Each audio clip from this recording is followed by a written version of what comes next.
Janu sir, ఈ పెట్టి తీసుకుని తిన్నగా చంద్ర ఇంటికి వెళ్ళు. ఈ పెట్టి నెంబర్ 3 సార్, దీనిలో గోల్డ్ ఉంది సార్. మా పేర్లు చెప్పకుండా చంద్ర నీ బిజినెస్ ఒప్పించావంటే నీకు ₹1,00,000 ఇస్తాను. ఒకవేళ ఏ కట్టం చూడలేనా అటాక్ చేసి పట్టుకుంటే ఆ సరుకు చంద్రాందేనని చెప్పు. అప్పుడు వాళ్ళు నిన్ను వదిలేసి ఆడిని పట్టుకుంటారు. ఎల్లు. అలాగే సార్. ఏలు. అది ఇంటి ఎవరాలో నీటికి చెప్పు. ఎల్లు. బెడ ఎరిగింది, శుభం జరుగుద్ది.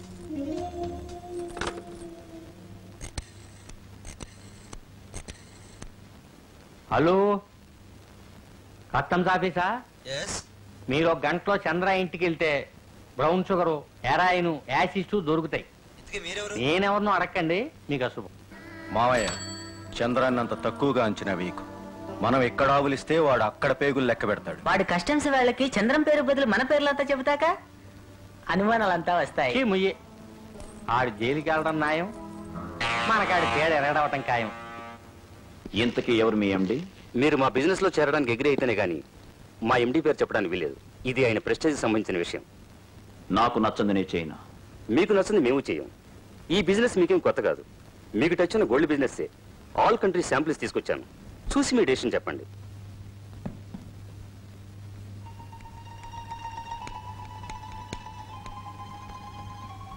$777 కదా?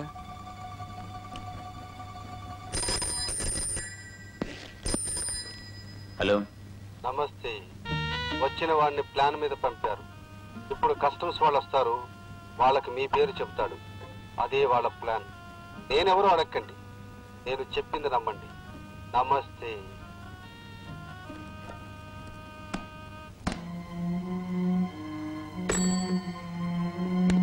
అది రాదు. కానీ చూడండి, మీరు హోటల్ శ్రీదుర్గకి వెళ్ళండి. అక్కడ రూమ్ నెంబర్ 10 మా పేరు మీద ఉంది.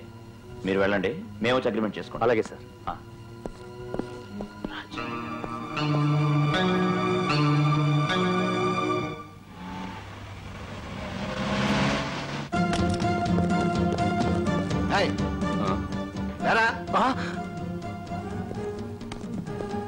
ఎవరిది? నాకు తెలియదు. నిజం చెప్పు. నిజంగా నాకేం తెలియదు. ఇది చంద్ర గారిది. చంద్ర గారిదా? అవును. ఆయన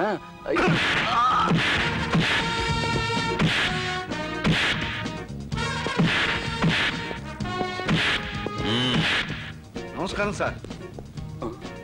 కస్టమ్స్ ఆఫీసర్స్ నాకు నమస్కారం చేస్తున్నారేమిటని ఆశ్చర్యపోతున్నావా? వీళ్ళు మా కస్టమ్స్ వాళ్లే. ఎవర్రా నేను పంపించింది? చెప్పు. సూర్యం గారు.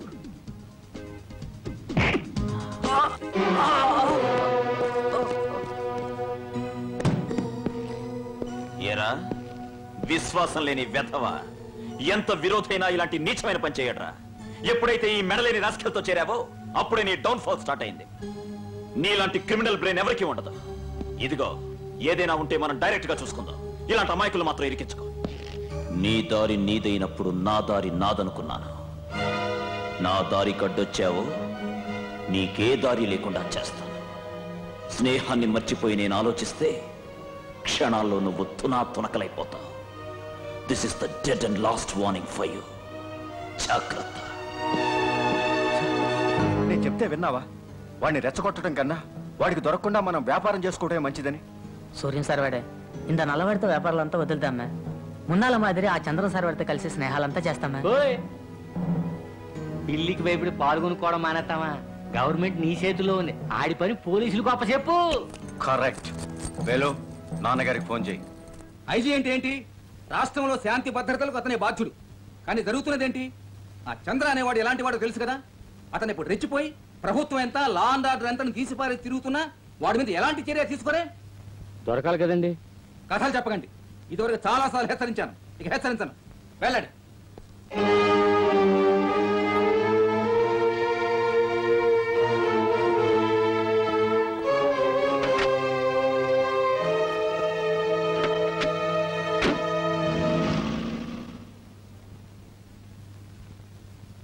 చూడండి, ఓ పెద్ద ఆఫీసర్ని అందరి ముందు అనాల్సి వచ్చినందుకు నేను బాధపడను. ఎందుకంటే మనం ప్రజాసేవకులం. ప్రజాసేవ చేయలేకపోతే వాళ్ళకు మనల్ని తిట్టడమే కాదు, ఉరి తీసే అధికారం కూడా ఉంది. అతన్నే కాదు, మిమ్మల్ని అయినా సరే, నన్నైనా సరే.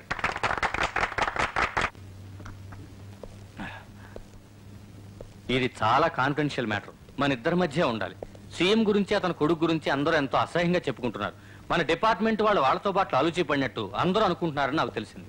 అనుకోవడం ఏంటి సార్, అందరూ నా మొహం మీద అంటున్నారు. మరి ఊరుకుంటే ఎలాగయ్యా? ఊరుకుంటుంది మీరే సార్. మాకేదో పెద్దాళ్ళతో అనేక లింకులు ఉంటాయ్యా. పైగా నేను 2 ఏళ్లలో రిటైర్ కాబోతున్నాను. ఆ తర్వాత వాళ్ళ మధ్యనే కదా ఉండాల్సింది. నాకా పెళ్లి కావాల్సిన ఆడపిల్లలు 2 ఉన్నారు. నీకేమో బోర్డు అంత సర్వీస్ ఉంది. అయినా నీలాంటి పిల్లలు ఇలా ఊరుకోకూడదయ్యా. నేను నీకు పూర్తి అధికారాలు ఇస్తున్నాను. ఆ సీఎం కొడుకు కల్తీ మందుల వ్యాపారం చేస్తున్నాడు. నేను రేపు ఢిల్లీ వెళ్తున్నాను. వెళ్ళిన వెంటనే వాళ్ళ గోడౌన్ మీద రేట్ చేయి. ఎవరేం చెప్పినా వినమాకు. దొరికిన వాళ్ళని దొరికినట్టు బొక్కలు వేసేసాయి. ఎవరికి బెయిల్ కూడా ఇవ్వమాకు. ఎవరేమన్నా అన్నారనుకో, త్రో బ్లేమ్ ఆన్ మీ. సూర్యానికి పన్నుడితే సీఎంకి నడుము విరిగినట్టే, లేకపోతే నన్ను తిడతాడా? ఎప్పుడో నా భార్య పోయినప్పుడు ఏడ్చాను, మళ్ళీ సీఎం తిట్టినప్పుడే ఏడ్చాను. నువ్వేం ఆలోచించమాక. నీకెందుకు, నువ్వు ప్రొసీడ్ గా. బాధపడకండి సార్, ఇప్పటికైనా మంచి నిర్ణయానికి వచ్చారు. వన్ థింగ్, మనకి చంద్రాయ హింట్ ఇచ్చి ఇదంతా చేయించాడని న్యూస్ స్ప్రెడ్ చేయి. మళ్ళీ వాడు కూడా ఎందుకంటే మన పని మనం చేద్దాం. అది కాదయ్యా బాబు, వాళ్ళిద్దరి మధ్యన నిప్పు రగిలిస్తేనే దొంగలు బయటపడతారు.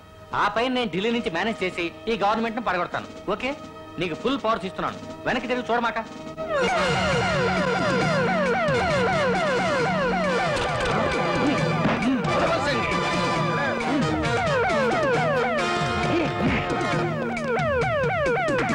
అందరిని తీసుకుపోతా ఉంటారా? కొండపండి నా సూర్య మనిషినప్పా. పోలీస్ స్టేషన్ కి. ఏంటిది? పదరా స్టేషన్. ఎవరిచ్చారు address?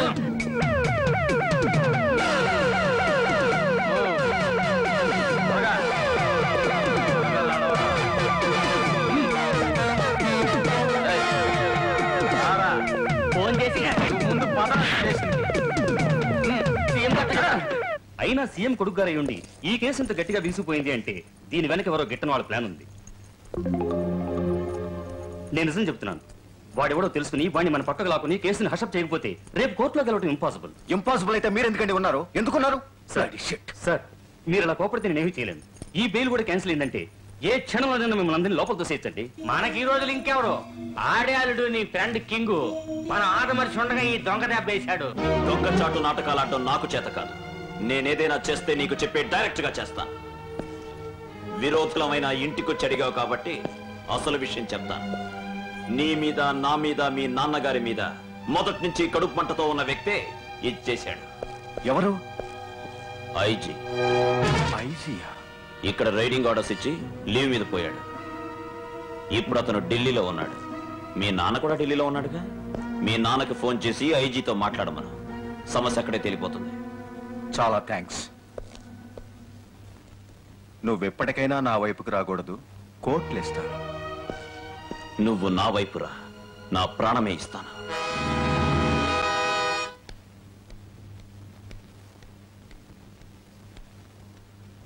Good morning sir.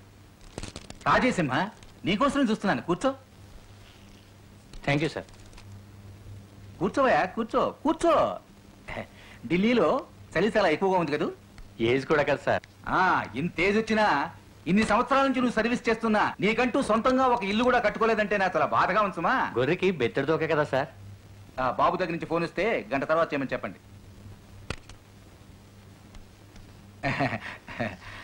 Tea వేద్దామా? నెక్స్ట్ ఇయర్ కదా నువ్వు రిటైర్ అవుతుంది? మార్చిలో సార్. ఏప్రిల్లో మన స్టేట్ స్టీల్ ఫ్యాక్టరీ పని పూర్తి అవుతుంది. దానికి నిన్ను ఎండీగా చేయడానికి ఏర్పాట్లన్నీ పూర్తి చేశాను.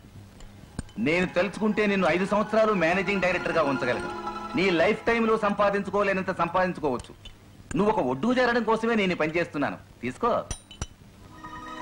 Thank you sir. Thank you very much. నువ్వంటే నాకు విరోధం లేదయ్యా.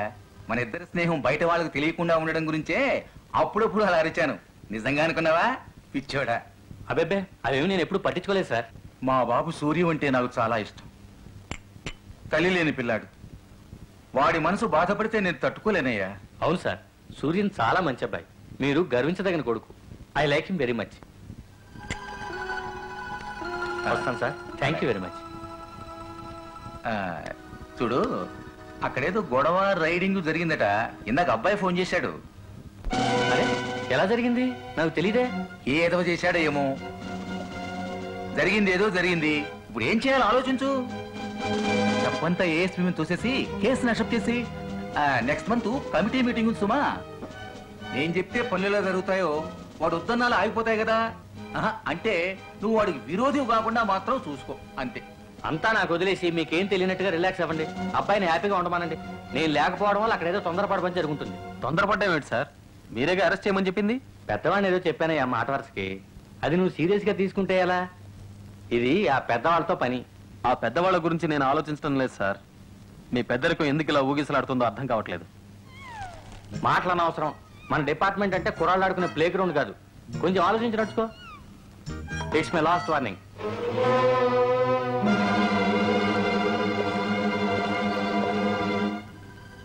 నీలాంటి వాళ్ళు మన డిపార్ట్మెంట్ లో ఉంటే మంది పోలీస్ డిపార్ట్మెంట్ అవుతుంది, బ్రోకర్స్ డిపార్ట్మెంట్ అవుతుంది.